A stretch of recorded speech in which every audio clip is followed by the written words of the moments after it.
AI and intellectual property. Hello and welcome to this 39 Essex Chambers AI and the Law podcast with Catherine Apps KC and David Mitchell. I'm Catherine Apps, and in this podcast we'll be exploring how developments in AI are affecting intellectual property issues and how those issues impact on the broader legal landscape. Today I'm joined in this podcast by Imogen Ireland. Imogen is a senior associate specialising in intellectual property at global law firm Hogan Lovells. Imogen, thank you so much for speaking with me. Can you just tell me a little bit more about how AI impacts on what you do on a day-to-day basis? Sure. So, as you've foreshadowed, I work in intellectual property, and I'll just start with a sort of broad level overview of what that involves. So, intellectual property can protect, among other things, inventions and creations, and has done for very many years. And what we often see with new technologies, AI included, is that we have to ask essentially the same questions. Can I get protection for these inventions and for these outputs, but in the context of new technologies? And so AI is one of those new technologies that's asking new questions and requiring all of us IP lawyers to have a good think about how it might apply in this context. So just giving you a bit of an example, my career began with a particular focus in patents, but AI, as I've said, among other technologies, requires us to take a holistic approach to IP. And this might involve looking at all of the IP issues touching on AI, whether AI is being used to invent or create, or as part of a device or application. Now, the two IP issues that have received particular interest from clients most recently are whether AI applications can be patented or attain copyright protection, and whether the use of copyright materials without the permission of the rights holder could constitute a copyright infringement. It's fair to say that initially there was a lot of interest in these issues from life sciences companies, for example. The use of AI in, for example, drug discovery and medical devices has been looked at by our clients for a number of years now. And so issues to do with IP protection, which is what I specialise in, and then of course other issues such as data and privacy, have long been considered. But now what we're seeing with this very rapid rise of generative AI, for example, is interest in IP issues from across a really broad range of industries. Rights holders necessarily want to know how IP laws will protect their works from being used by generative AI without their permission. And AI developers are wanting to understand what they can and can't do, bearing in mind at least these IP laws. And I want to just step back from IP for a second, because I have also been working as part of a cross-practice group at my firm to look at more generally the legal and regulatory landscape for companies using AI. Look, what's really interesting about AI is, and I'm going to state the obvious here, is that before AI, there were no AI regulations in contemplation. There were no AI teams or AI departments. And now that jurisdictions are considering how to regulate AI, lawyers are having to become specialists in this new area of law. And so what is unique about that is that issues to do with regulating AI touch on a very many different areas of law, government and regulatory, for example, data and privacy, and of course IP. So I think it presents a really important opportunity for cross-practice teams to come together, learn from each other's fields of law in order to provide clients this holistic advice on essentially what is a very rapidly developing legal landscape. That's really interesting you say that. We've had so many of our contributors come from sort of different perspectives, but it's the working together that can make things really interesting and show a way forwards. Now, one question which a lot of people have been interested in is, particularly in the world of ChatGPT or generative AI, if you use ChatGPT to then create something, who's actually the author of that work? It's a really good question, and it's a difficult but an important question, because generative AI is the sort of tool that really is being incorporated in many business practices and or will be incorporated in many business practices. So it's really important to know of that output that you're producing as a company, what do you own essentially? Where is your IP vesting, if at all? And I think the short answer is this is a really challenging question. It hasn't yet been tested in IP law. So if you don't mind, I'll just step us through it, and then we can kind of take a look back on it and see how that's going to feed into the discussion more widely. Absolutely. So when we think about generative AI, for example, of course, it's capable of producing some really wonderful things, including artwork, essays and poems. And as I said, as a testament to this, it is being integrated into business practices to produce really meaningful output. With that said, the big question is that output going to be protected? And one of the rights that comes to mind is copyright. And for those who don't know, I'm just going to look at a high level what is copyright. So copyright protects original works, such as literary works, musical or artistic works, in general for the lifetime of the author plus 70 years. So when we actually come to consider AI and generative AI, there are two key aspects to do with copyright that arise. The first is to do with originality, this requirement for originality, and the second is authorship. So on originality, broadly speaking, to be original, a work must be the author's own intellectual creation. And to be fair, I'm actually quoting from cases, but this originality requirement has been considered in a number of cases, but I am paraphrasing. And that intellectual creation must reflect the personality of its author as an expression of their free and creative choices. So you can see that there's already a question as to whether a person using generative AI by entering, for example, text prompts, is making the sorts of choices that we would usually associate with human creativity. And just to remind you, if that originality requirement isn't satisfied, then you have not met one of the tests for copyright. Assuming that we have passed that test, although I will come back to it, we've then got this really important question that Catherine, you started with, which is to do with authorship. And the general rule is that the first owner of copyright will be the author. Now, of course, there are exceptions to those rules, but we don't need to go into those for the purposes of this question. For present purposes, let's look at it at this level. The first owner is the author. And the underlying assumption to that rule is that there is a human involved. There is slightly more to this than just merely being a human. And of course, it goes back to this originality requirement that I've just mentioned. So for artistic works, for example, the human author must have had a substantial involvement in creating the work. Merely conceiving the idea and directing someone else to create the artwork won't necessarily mean that you're the author of that work. So again, we come back to this idea of inputting prompts into a resource such as ChatGPT. And you can start to see how it feels a bit more like merely conceiving of an idea and directing it. So in that scenario where you are working with something like ChatGPT or generative AI, there is this question, is the AI the author? Well, no. Given this requirement that the author must be a natural or legal person, it probably can't be the AI, although I should caution that question isn't strictly tested. So then you have to ask, is the human who's been inputting done enough to meet that requirement? I think it's important to mention that the UK is different in the sense that it's one of the few countries that has a special category of copyright protection for computer-generated works. And this is interesting because this was an exemption that was drafted into our legislation a number of years ago. So it's always quite exciting as a lawyer when you can look back on legislation and see how it can potentially foreshadow new situations, new technological situations. Now, computer-generated works are those works generated by a computer in circumstances such that there is no human author. And the author of such works is the person, I'm going to quote again or paraphrase, by whom the arrangements necessary for the creation of the work are to be undertaken. Now, the term of this protection is 50 years from the end of the year in which the work was made as opposed to 70. So you can see that it's a slightly different right to the sort of basic copyright that we just discussed before. But already you might start to appreciate how it might be more relevant to this AI context. So then the question becomes, how would it apply? How does it apply in AI? And again, the scope of this provision hasn't been tested yet. And that is very much the theme that we're going to have throughout this podcast. There have been cases that have looked at potentially analogous facts.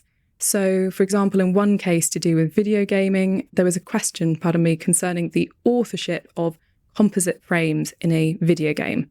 So on the one hand, you had the video game designer who had designed the series of frames, and the game was to do about a game of pool. And so he designed the images for the pool table, the cue, etc.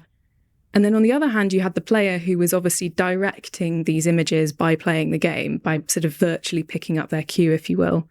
So the High Court held that the developer of the video game was the author of the composite images, in other words, the images that came together when you played this game, and not the player. So to cap off your question, let's now take these facts in this case and let's come back to our example of generative AI. There is an argument that it would be the developer of the AI rather than the user inputting the text descriptions who would be the author of the AI-generated works. And it is interesting to note, actually, I double checked this yesterday, but when you ask ChatGPT who owns the copyright of the content that it produces, it says that OpenAI has provided guidelines indicating that users are the owners of the content that they generate using the AI. So you can see there that there's this sort of intent to resolve this tension between the law on the one hand, which suggests that it might be the AI developer, if we look at these related cases, and the intentions of the person using these tools, which very likely is to own whatever they get out of this generative AI. So as I said, a bit of a detailed sort of canter through that question, but I think it is important and some hopefully interesting ways of looking at the question in a way that hopefully our listeners will appreciate that there's still questions to be answered. Goodness, I wondered whether it was too silly a question for me to be asking, but the answer seems to be absolutely not. Can I throw another question at you, pivoting back to where you started in your career, back to the law of patents? And as you say, patents generally protect inventions. How does patent law at the moment deal with the question of what happens when an AI program has been used in the sort of invention of the new invention? This is a really interesting question because I think that it's fair to say that in today's use of AI, we're not necessarily, although maybe listeners can correct me and tell me about some really exciting use cases, we're not necessarily seeing AI autonomously inventing something. Having said that, there's a really interesting case brought by a man named Dr. Thaler, who had developed an AI, which he called DABUS. And that's an acronym that stood for various things. And he said that DABUS had autonomously created or invented a patent. I think it was for Tupperware boxes. And what was really critical was in his submissions to the various intellectual property offices where he went to try to register this, was that he was saying that the AI had done it all on its own with no human input. And that meant that when the form asked him, you have to obviously fill in a form when you're applying for a patent, and form has a box to say who is the applicant. And obviously it was Dr. Thaler applying. And the form also had a box and said, who is the inventor? And in many cases, the applicant is the inventor, so it's not a tricky box. But he wanted to test this idea, so he put down DABUS. And the idea, to go back to it, is testing, can an AI be listed as the inventor? And the application was rejected by the UK IPO, that's the UK Intellectual Property Office. It's also been rejected by the European Patent Office and, many other offices around the world. And what's interesting is that in the UK, this has been appealed. It's gone all the way up to the Supreme Court. We're waiting for the Supreme Court's judgment. But what we have so far is the Court of Appeal's decision. And at the moment, it looks like you have to be a human in order to be listed as the inventor of a patent. In other words, if your AI were to autonomously invent something, then it would not be able to get a patent for that creation. And it seems quite a futuristic question, but I think having begun the questions, I think, it'd be interesting to see how many use cases out there really do just have AI working autonomously. I can foresee a situation in the future where AI is working more and more autonomously and that the human's involvement is becoming less and less. And so asking this question now, as Dr. Thaler has done, is a really important one to sort of foreshadow where the law might go in this in the future. And am I right in thinking that the Court of Appeal weren't unanimous on their decision that it had to be a person and that there was actually dissent in the Court of Appeal itself? Absolutely. There's for those that have time, a really fascinating dissenting opinion from Lord Justice Birse. And whilst he agreed with the rest of the panel that only a human could be an inventor of a patent, he felt that, in a sense, the forum in which this question had been brought wasn't appropriate, in the sense that there shouldn't be a burden on the Patent Office, in the controller of the Patent Office, to have to, if you will, look behind the statements on that form. All they have to do is to sort of certify that, yes, the boxes have been filled out correctly and that is the inventor. It is not their job to consider the honesty of those answers and whether or not those answers are reasonable. And his suggestion was that there might be other sort of legislative forums, if you will, for bringing this question. So, for example, very briefly, there is a provision in the Patents Act that allows third parties to challenge the entitlement to a patent. And in that case, in theory, you could use that part of the statute to challenge the award, if you will, of the patent to the AI. There are other complexities to do with that. So I don't think we've got time to go into those now. But importantly, the dissenting opinion is there. It's very interesting. And so it will be really, really fascinating to see what the Supreme Court does with that. It's fascinating, isn't it, that in an area that is as specialist as IP, the difference between the majority in the Court of Appeal and the dissenter turned on essentially administrative law points about who filled in what form in what forum. Absolutely. And it will be fascinating to see what the Supreme Court make of essentially that point being made, that obviously there's true IP points, but there's also that broader context as well. And it's also been a common theme of the rest of this podcast series that even in discussions of very specialist legal areas, we very quickly end up into really quite sort of meta questions about what the area of law is for, what does it really do? And would you say that essentially in IP law, it's striking a balance between the interests of inventors and creators on the one hand, and then on the other hand, those who might wish to use that creation in whatever form and possibly even develop further technology or further creative content from it? I guess to break your question down, has the balance been struck? I'd say no, in the sense that this is very much still a debate that's happening, how to strike that balance. And, from an IP lawyer's perspective, this could well be the question of our times. Let's break that down then. So, as may be apparent, IP laws are really important because, of course, they can foster innovation. They encourage people to pursue innovation, pursue creativity, because if properly innovated, if properly created, you can get a protection for your work that enables you to use it in a commercial sense, but also to sort of protect the integrity of your work from being copied or used by other people. The other side of that equation is that IP laws can also stifle innovation, or at least that's how the argument goes, because, of course, as I said, it creates these monopolies or these obstacles that then other developers, creators have to navigate, make sure that they're not copying that work or inadvertently infringing it. I'll talk about the counter perspective in a minute, but what I want to focus on firstly is where the AI developer might be coming from. And as I've said, we've got this idea that IP laws can confer monopolies that prevent other people from using certain ideas or reproducing certain works without a license. And sometimes the problem is that IP owners just don't want to give a license. So at the extreme end, and it is an extreme end, you would have to wait until that monopoly has expired before you can use that idea. And this is really important because, just sticking still with the AI developer's perspective, at the heart of AI, and I guess we're talking about machine learning really, are large quantities of material from which these systems learn.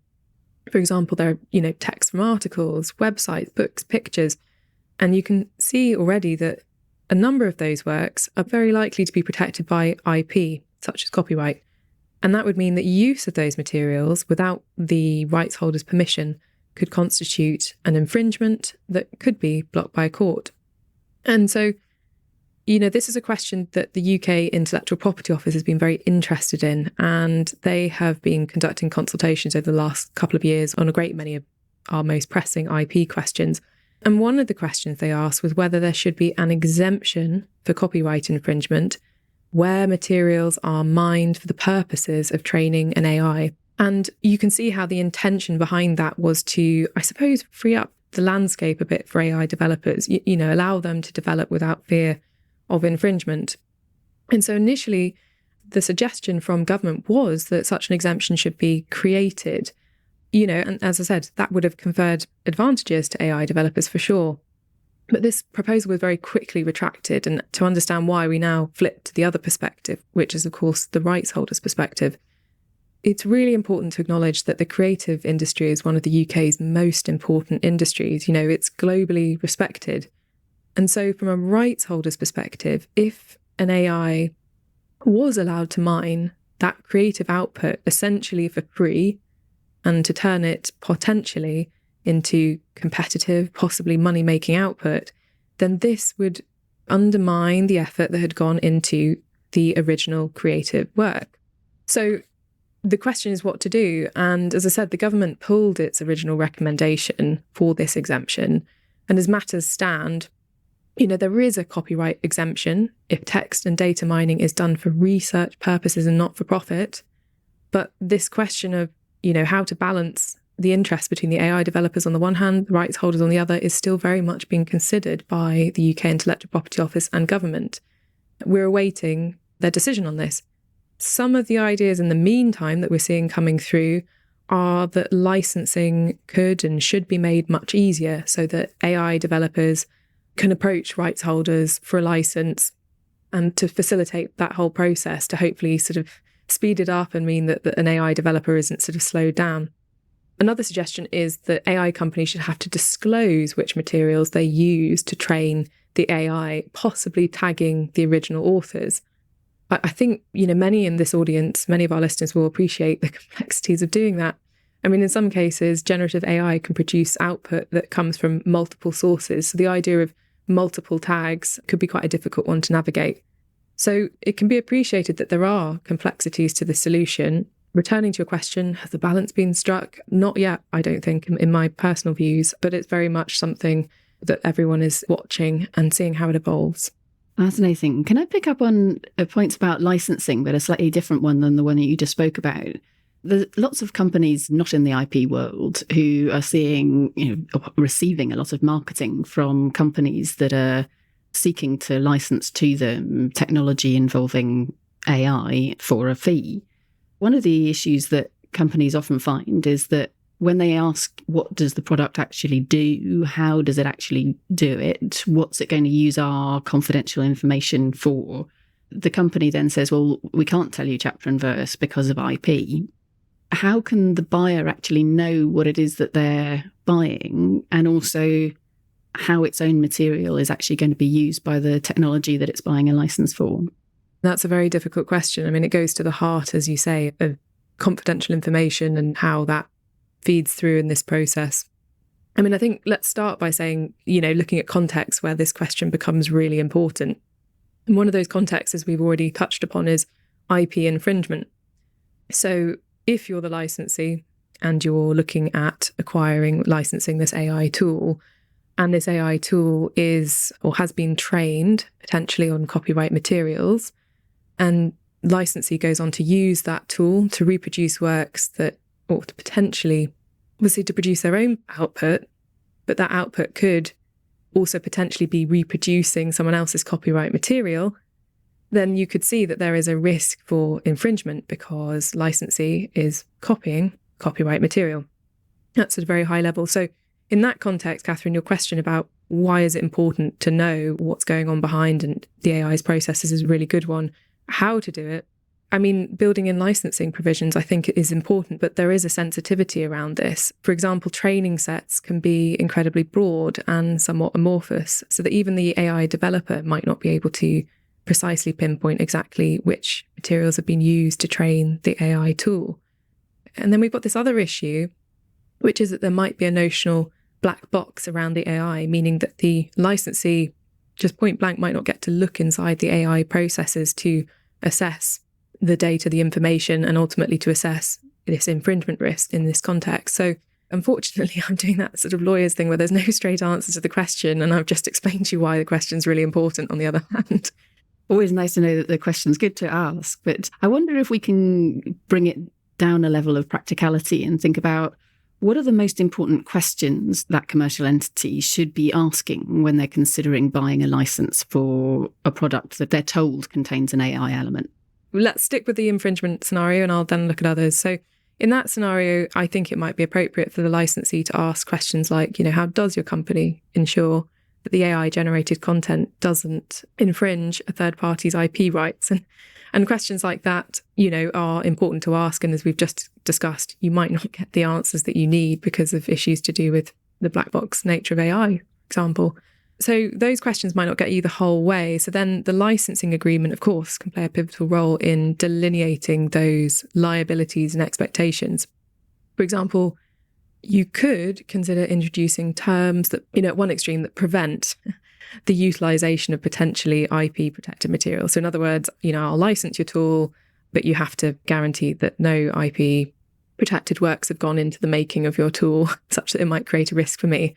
That's an extreme end, and that's obviously wonderful because you're sort of much more armoured up against that infringement risk. Perhaps more pragmatic or more reasonable terms might instead require the implementation of mechanisms for monitoring and filtering content to mitigate the potential risk of IP infringement. In other words, it's acknowledged by both parties that getting to understand exactly what materials have gone into the AI tool is going to be a very difficult thing for both parties to do. But on the other hand, it may be possible to introduce filters throughout the course of using that tool. Now, of course, licensee can also mitigate its risk through indemnity provisions that could, for for example, require the AI developer to cover the share of consequences in any IP infringement. And there are various ways to do that. And as part of that, licensee can think about the level of involvement they might want to have and vice versa, where either the developer or licensee, unfortunately, to face litigation in those terms. Now, we've talked about infringement risk, but I do want to revisit this question to do with the ownership of IP, and that's where we started today's discussion. Because as we now know, there are live questions as to how IP can arise in an AI context. Nevertheless, I think a licensee might, as a starting point, want to include a provision in the license agreement that says that any IP derived from the use of the AI tool will vest in licensee. So I've talked about that as a starting point, and that goes back to this idea of ownership of IP is untested. We don't quite know where it falls. There are cases that suggest it could actually fall on the AI developer side of the line.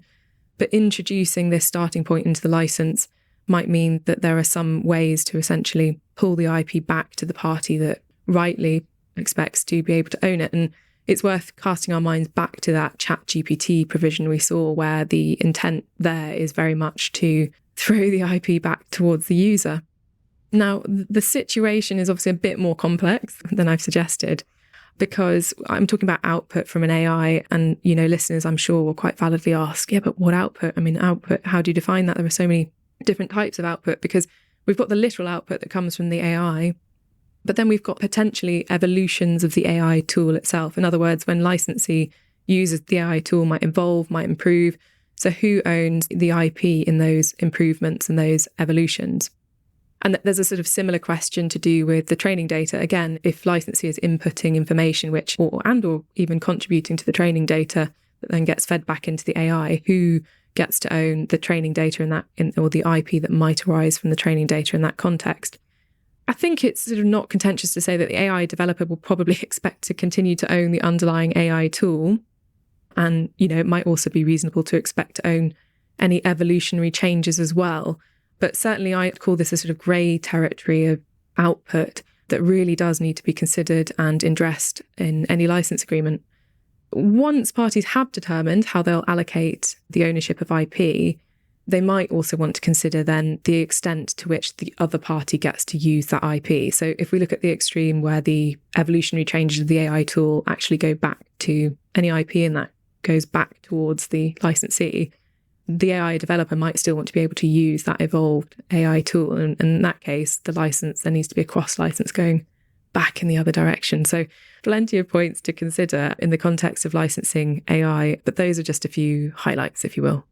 Goodness, it does sound as though asking questions has to be the way forwards. But I suppose in some ways, I wonder how different it really is from many things in contract law, that essentially the aim is to contractually crystallise where there's legal uncertainty or factual uncertainty. And if you can't do that, crystallise who pays. Exactly. That's a very nice way of summarising in a few sentences what we've looked at in detail. And I think that's right. And I think us lawyers sort of sit often in between that sort of negotiation of the law and the practicalities. Now, one question we've asked all of our guests on this series so far is to place themselves on a scale of 1 to 10 of how optimistic or pessimistic they are about AI in the future. So 1 is the most pessimistic and 10 is the most optimistic.